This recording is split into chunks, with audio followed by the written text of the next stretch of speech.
In this edition of Issues and Insiders, we meet with an American writer who asserts Korea's real appeal goes well beyond BTS and Samsung. Hello and welcome. You're watching Issues and Insiders for this Tuesday here in Korea.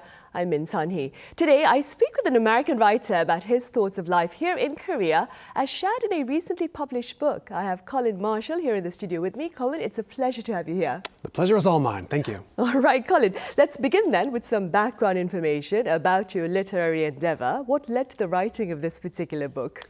Well, I came to Korea in some sense to write about it. I've been writing about Korea since before I even moved here, so for more than 10 years now. And when I came to Korea, right before I came, I pitched to the editor of a publication called the Los Angeles Review of Books, based in, of course, Los Angeles, where I was living. Why don't I do a Korea blog? Why don't I write a blog about Korea while I live there? And do a long-form essay once every week or two. And so I did for 6 years. Wrote about Korean, of course, books, but music and film and Korean, what else? Korean food and Korean issues, news stories, current events, philosophy, architecture, everything like that for quite a while. And so I sort of built up my repertoire of subjects about Korea I could handle. And then later on, I wrote a piece on the 10th anniversary of Gangnam Style for The New Yorker in 2022. 10 years had gone by. And I figured, cultural writers, we always want to look for anniversaries because it's a good excuse. And I'd been in Korea for a while. I thought I'd sort of come to an understanding of what Gangnam Style was really about. So I covered that in not the Los Angeles Review of Books, but the New Yorker. And that got the attention of a Korean journalist in America who writes a publication called Otter Letter, Otoleto. It's this newsletter online where he interprets stories in the US media for Korean readers. And he got wind of my Gangnam Style essay and he said, this guy is American, but he understands Gangnam Style is making fun of Gangnam, which Americans didn't get. So he circulated that around and that got the attention of a publisher across, and they pitched to me to write this book or to put together this book, 한국 요약 금지, or in English you could say, No Summarizing Korea.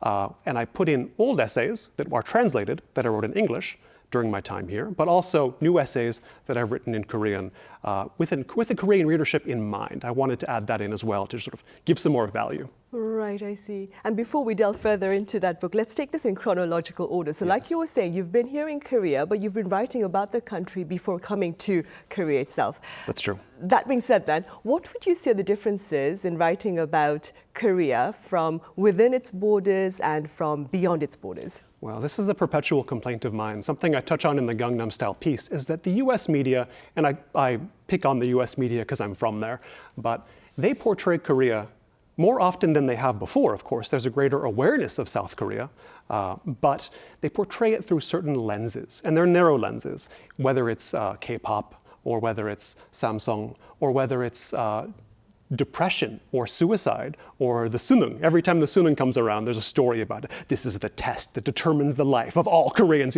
It's always exaggerated, but not without truth. Not without truth, but or the same food stories that always use the same pun. Soul food. Yes, that's getting very old. So I figured I wanted to avoid those specific lenses that just always get used while writing about Korea from within Korea. And it's, editors in Western media want a certain thing, and they have certain perceptions. And so being in Korea, you can get around them a little bit, but not entirely. I have a Canadian journalist friend here who was writing for a major publication in the UK, and he was writing a story on the last presidential election. And his editor, who is not from Korea, not in Korea, never been to Korea, just sort of inserted a few different standard descriptions of Korea. For example, my friend writes, Korea, the editor adds, the deeply patriarchal society of Korea, which is not necessarily incorrect, but it wasn't based on that editor's experience, just the things he'd heard and the standard stereotypes, if you will, or just the standard tropes that get used outside Korea's borders. So being here is one way to avoid, at least to the extent possible, using the old cliches or the cliches that have become standard today. And Colin, now that since you've been here almost for 10 years then, and I hate to ask you this question because I know that the title of your book is No Summarizing Korea, but how would you define the country? Yes, I have a standard a standard set of questions that I give to foreign friends or strangers who come and visit. And I always like to meet up with them and talk about Korea because I get to see it with fresh eyes again. You know, I was never really a newcomer because I lived in Los Angeles' Koreatown for a while. I'd been studying Korean for 7 years before I came here. So I never got to have culture shock. In a way, culture shock is a good thing because you see things in a new way. But I sort of knew what I was getting into. So when I talk to these first-timers in Korea, I ask them to keep in mind these two questions when you're walking around Korea, discovering it. Number one, think about this. To what extent is Korea an Asian country? And to what extent is it a country in Asia connecting itself directly to the West? And also, to what extent is Korea a 5,000-year-old society? And to what extent is it a sort of 75-year-old society connecting to its distant past? So those questions, I think, I don't know if they help people have a more interesting experience, but it gets them thinking. Very profound questions right there. But I say it over and over again, so it's getting old maybe to the people I talk to. So how do you define it then, very simply speaking? How do I define it? Well, Korea got my interest initially because it was so obviously unlike other countries in Asia. Korea is not Japan. Korea is not China. Korea is not anywhere else in Asia. It is its own society, its own civilization, and you can feel it in many little ways. Not always big ways, but many little ways. And that's always how I felt about Korea. Right. Let's talk about capital Seoul. Now, I understand you claim it is the capital that all resent but none leave. Yes. Would you like to expand on your thoughts there? I can. Yeah, there is a lot of resentment over Seoul. I don't know if sometimes I'm not sure what it's about, but when you're on the subway during rush hour, you can feel why somebody wouldn't like living in Seoul, right? But if you avoid that, as I do, I keep thinking, what don't people like about Seoul? They say it's ugly. Maybe in some sense, some buildings are more attractive than others in Seoul, but the mountains are certainly attractive, and there is good architecture here. But I think partially the resentment comes from the fact that, or the perception that you have to be here if you're in Korea. You can't really live anywhere else if you want to really make it in most industries. There's a sense, an idea, you've got to be in Seoul. I don't know whether it's totally true or not, but the feeling that, oh, I'm in Seoul because I have to be, that itself is one reason I think people resent it. Maybe they'd like to live somewhere else, maybe Busan, maybe Gwangju, maybe Chuncheon, I don't know. But there's a sense like, no, you've got to be in Seoul, everyone's here, half the country is here, and you've got to compete with them. So you can understand why that would feel a little uncomfortable. But Seoul, at the same time, is a city that foreigners come and think, no matter where they're from, Americans, Europeans, they think, oh, this is a futuristic wonderland. Why can't our cities be like this? So at the same time, if Koreans resent it, foreigners do the exact opposite. What would you say is one blessing of capital Seoul? Oh, convenience. It's hard to imagine living in the US that there would be a city where everything you need is within a 10-minute walk, but I've lived in such places in Seoul.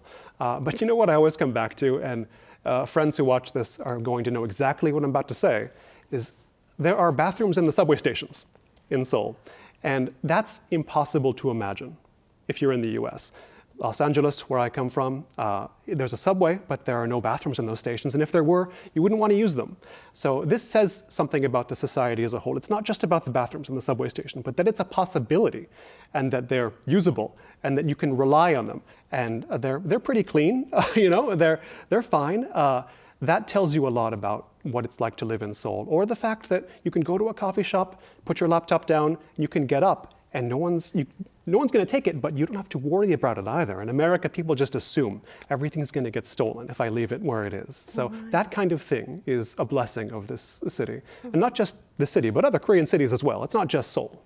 And this is also acknowledged within your book, right? Because the producer of our shows, producer Son, she actually took the liberty of going out to buy your book over the weekend to read it before you were on the show today. It's an honor. Right, and she says that when you talked about convenience and transportation, it was part of the item on the list of 43 aspects of Korea that you recommend or that you like. It was a Twitter thread originally, and I was riding a bus, and I think I was looking at there were USB outlets or something, and I thought this would not exist elsewhere. So I just started tweeting, what are some things I like about Seoul that make me kind of hesitant to live anywhere else? And I tweeted and tweeted as thoughts came to mind, and it blew up. People just started retweeting it, and not everybody liked it. People had objections, but that's social media for you, and that's how that started. Right. Colin, has there been a tangible shift perhaps in global perception of Korea over the past decade? I think so. I think this is an interesting time to be here, but this is one shift of several. You had, of course, the Olympics when South Korea became a country that Westerners or foreigners in general became aware of. Oh, this isn't just a country where there was a war. This is a country that is, in many ways, a place I might like to visit one day. Curiosity emerged then. And then came the World Cup, which, as I understand it, was an even bigger change, before my time here anyway. But now you have the explosion of K-pop and dramas and films like 기생충, Parasite, or you have an influence that is extended farther into the West, farther into Western media. It's a pop cultural force now, Korea, in a way that it wasn't before. I have a friend, Michael Breen, who wrote a book called The Koreans in the 90s, which was a big hit because there were no other books explaining Korea in English. And at that time, he wrote this book, many chapters about all aspects of Korea, but there were none on culture. He felt it wasn't necessary. Korea had a culture then too, but he didn't think that was important, and it probably wasn't to Westerners at the time. But now, you can't write anything about Korea without acknowledging its cultural power, whether it's K-pop or anything else besides. Colin, do you suppose that Koreans, very generally speaking perhaps, are more critical of their country than their foreign counterparts? 100%. And I've talked to Korean friends about this, and they have an argument that I accept. Many of them say, Koreans complain, the reason why Korea is good, or how to put it, Korea is good because Koreans complained. The good things you like about Korea come because people are never satisfied. If we were satisfied, it wouldn't be as good. So they're constant improvements then? Yeah, I think it makes sense. There's sort of like, the Korean phrase, well, 일리가 있다, that comes to mind. And some people say without the feelings that Koreans have of dissatisfaction, even of inferiority. Friends of mine Korean friends say Korea has an inferiority complex, but if it didn't have that, it wouldn't have become so powerful. Korea wouldn't have got strong without feeling like it was weak, which makes sense in a way, but at the same time, part of me thinks, I don't think there's any need to feel inferior now, but then maybe if the complaining stops, maybe if the criticism stops, society doesn't improve. That's entirely possible. I'm not very critical in this book, but I do notice when I am more critical in my writing, Korean readers like it more. They like to hear a foreigner not just praising Korea, but criticizing.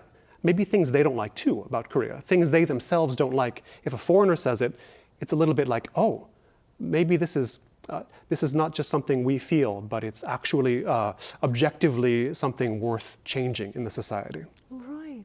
Colin, have recent events then, like perhaps the pandemic and of course the popularity of K-content, as you mentioned earlier, have those events served to perhaps enhance Korea's own perception of itself then? I think it has. The first article I wrote for The New Yorker was in fact about the pandemic. During the pandemic, early stages, when it wasn't in the US yet, but it was sort of in China and here, and that was it. And I was writing about the measures being taken here, or what life was like in the early stages. And I started off saying, it was a half a joke, but I started the article by saying, I came to Korea because I wanted to live in a first world country.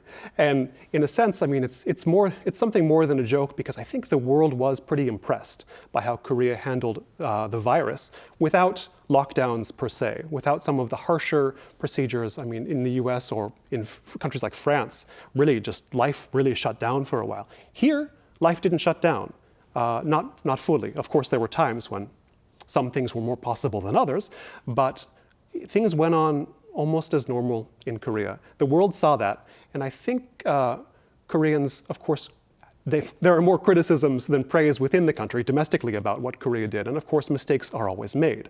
But I do think that that improved, as you say, the image of Korea to Koreans. It's not just the pop culture, but events like a pandemic. If Korea is seen as having handled them well, that's really it's really a feather in the cap, you could say. Right. Back to your book now. My colleague and the producer, of course, I mentioned earlier, Seoul, she claims that reading your book was like a reminder of Korea's blessings that we tend to take for granted. Is this the kind of message you're seeking to share with your audience? Well, if they took it from that, I wouldn't mind, because, of course, whatever country you're from, whether it's Korea or the US or anywhere else, it's hard to see it if you live there all your life. you don't see clearly what's good about it, even what's bad about it. So I always recommend seeing your own country through the eyes of a foreigner. And it's not just because the foreigner is going to praise it or condemn the things you want to see condemned, but they see things you might have forgotten about. And this is something that I am actually worried about myself. The longer I live here, the more I think, what am I going blind to? What characteristics of Korea am I not seeing anymore? What am I taking for granted? Or what am I so accustomed to that I don't feel it any longer, or that I don't enjoy it as much as I should, or that I don't use as much as I should? And that's a good argument for travel, or for just getting other people's perspectives, especially those who have less experience than you in a country sometimes. As I say, I like talking to foreigners here for the first time because they have less experience, but there's a kind of clarity in that as well. Right, a fresh perspective. Yes, for sure. indeed. Colin, some observers claim that Korea needs to ensure a better work-life balance, perhaps take on a more leisurely pay status with regard to life in general. What do you say? Yes, worabe, as they say in Korea, right? I would be a little hypocritical talking about work-life balance because I don't really have it myself. I mean, everything I do is, I'm never only working and I'm never only not working. It's kind of all one thing, as I think a writer is usually like that. Everything feeds into the writing, and the writing influences how you live your life. But of course, I mean, it results in things like I was in Paris for my honeymoon last year for a month, and of course, sure enough, I was writing about Paris. I think my wife put up with that. 여보 사랑해. Send a message to her at home.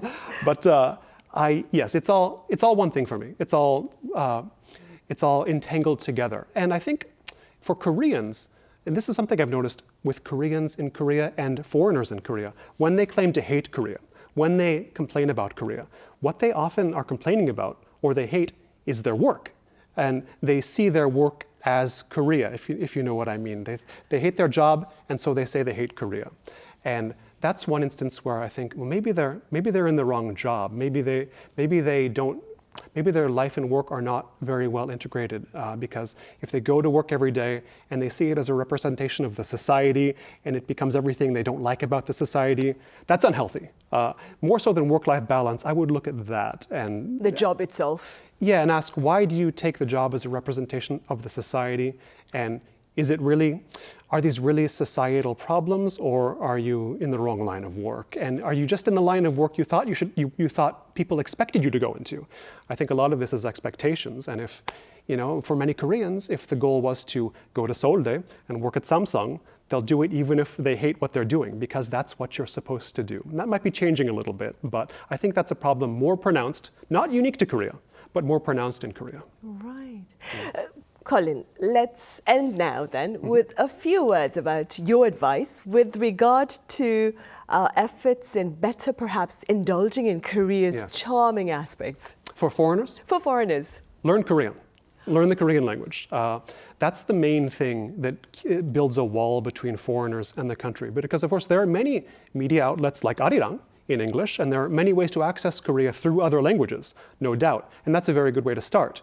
But if you really want to indulge in the charms, as we say, you've got to learn Korean. A little bit is fine. And I'm not saying I'm very good at Korean. I've written essays in Korean, but I have a long way to go before I'm going to feel like I'm actually a good Korean speaker. I may never feel like that. But it's when I hear foreigners complain about Korea, when they say they want to leave, but somehow they never do, the problem is always a language barrier, or almost always a language barrier. And the value of learning Korean and of reading books in Korean, that was one piece of advice I got early from a leader of a Korean-speaking meetup in Los Angeles. She said, "You're doing very well, Colin, or well enough, but you need to read some books." So reading books in Hangul, reading actual Korean books, was a huge step forward for me. And for a lot of foreigners, I think they can't really inhabit the society unless they can have conversations with people in Korean and read books in Korean and do everything they would do in their home country in Korean. So that's what I recommend. Learn the language. I understand you mentioned that in your book as well. Yes, I could hardly not. Right. All right, Colin, thank you so much for your time and your thoughts today. Oh, thank you. Right. Well, on that note, we say goodbye. Thank you for watching. Be sure to join us again, same time tomorrow.